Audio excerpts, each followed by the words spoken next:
انا بدأت 7 حاجات وما كملتش ولا واحدة.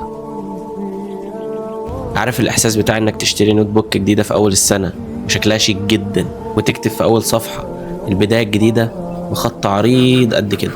انا عملت كده 7 مرات السنة اللي فاتت، مرة عشان اتعلم لغة، ومرة كورس تسويق، ومرة جدول جيم ما كملش 3 يوم.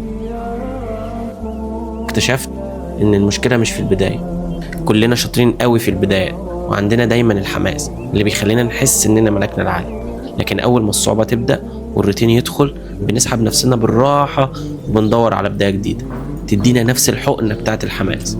فضلت سنين في الدايرة دي لغاية ما اكتشفت ان المشكلة مش في ارادتي، المشكلة ان ما كانش عندي نظام يمسكني لما الحماس يخلص. وعشان كده اشتغلت على حاجة تطلع من وسط ال7 حاجات اللي ما كملوش دول، علشان يكون هو الحاجة الوحيدة اللي كملت.